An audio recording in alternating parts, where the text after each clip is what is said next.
This show is presented by Jayashree College. करें अपने सपनों को साकार। उत्तराखंड मेरी मातृभूमि, मातृभूमि ओ मेरी पितृभूमि, ओ भूमि तेरी जय जयकारा मेरे हिमाला, हिमाला तेरी जय जयकारा मेरे हिमाला। गिरदा की इन पंक्तियों को जब भी सुनता हूँ मुझे याद आ जाता है उत्तराखंड। उत्तराखंड के पहाड़, ऐसे ही हरे भरे खेत और इन खेतों से होते हुए किसान जो कि खेतों पर मेहनत बो रहे होते हैं और मेहनत के फलस्वरूप उन्हें मिल रही होती हैं इन खेतों में क्यारियाँ, इन खेतों में वो झाड़ियाँ जिनके लिए वो खेती छोड़ चुके हैं। ये उत्तराखंड है, ये देवभूमि है और इस देवभूमि की मैं बात करने आज पहुँचा हूँ बागेश्वर के एक गांव जिसका नाम है लीती। मैं यहाँ के किसानों से मिल रहा हूँ, यहाँ के लोगों से मिल रहा हूँ, यहाँ के जनप्रतिनिधियों से मिल रहा हूँ और जानना चाह रहा हूँ कि आखिर क्या कारण है जिसके कारण हमारे एक पहाड़ के युवा को पहाड़ को छोड़ना पड़ता है। एक तरफ जहाँ उत्तराखंड हमारे लिए वरदान साबित हुआ, लेकिन वहीं अभिशाप भी है।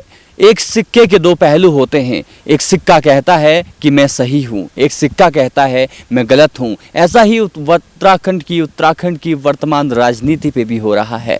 विपक्ष पक्ष आपस में कटाक्ष कर रहे हैं, लेकिन जो ज़मीनी हकीकत है उसकी बात करते ज़मीन पर कौन नेता आ रहा है, कौन जनप्रतिनिधि आ रहा है, ये एक बड़ा सवाल है। फिलहाल मैं इस हरे भरे खेतों के ऊपर खड़ा हूँ जहाँ पर महिलाओं को आप देख सकते हैं आपस में बैठकर वो बातें कर रही हैं, खेतों पे काम कर रही हैं, एक दूसरे की मदद कर रही हैं। यही है हमारे पहाड़ की सबसे बड़ी खूबसूरती।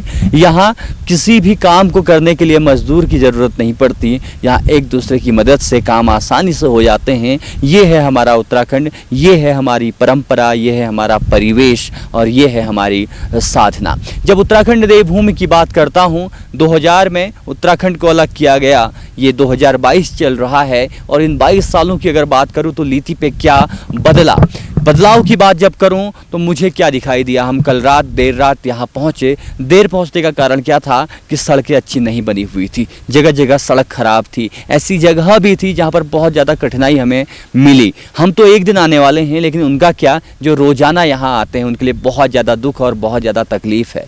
फिर क्या हुआ, रास्ते से गुजरते हुए कुछ घरों को देखा तो वो घर बंजर पड़े हुए थे। उनके बगल के खेतों को देखा तो वो खेत वीरान थे। ये बंजर खेत, ये वीरान घर किस चीज़ के प्रतीक हैं आप समझ सकते हैं। जो मेरे पहाड़ के युवा बाहर जा रहा है अपने परिवार को लेकर, ये है उत्तराखंड का पलायन। मैं तीसरी चीज़ की बात करूंगा। जब मैं यहाँ आया तो यहाँ पर बहुत सारे होम स्टेज एंड होटल्स मिले, लेकिन वहाँ पर किस चीज़ का अभाव मिला, वहाँ पर बहुत ज़्यादा प्यार मिला, खाना बहुत खूबसूरत था, पहाड़ का ऑर्गेनिक खाना था। लेकिन दिक्कतें क्या आई, दिक्कत तब आई जब इस मोबाइल पर नेटवर्क नहीं आए, इस पर मैं इंटरनेट नहीं चला सका। अगर कोई दिल्ली मुंबई में बैठा हुआ व्यक्ति चाहता है कि मैं इस स्थान पर बैठकर वर्क फ्रॉम होम का काम करूं या अपने काम को यहां से थोड़ा दिन आराम करके मैं यहां बैठूं और यहीं से ऑफिस संभालूं, तो ये संभव नहीं है। तो कैसे टूरिस्ट यहां तक पहुंचेगा, कैसे पर्यटन यहां तक पहुंचेगा, ये हमारे उत्तराखंड के लिए एक बहुत बड़ा सवाल साबित हो रहा है। और इस सवाल को मैं सौंपे जा रहा हूं आप पर, जो उत्तराखंड की सरकार पे बैठे हैं। अभी नई सरकार बनेगी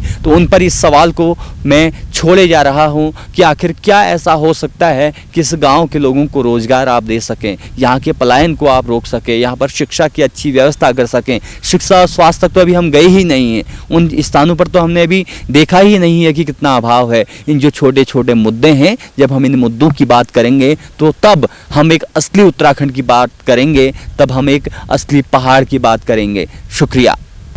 जयश्री कॉलेज अल्मोड़ा आपको होटल मैनेजमेंट के साथ ही पैरामेडिकल और मैनेजमेंट के क्षेत्र में भी सफल बनाता है।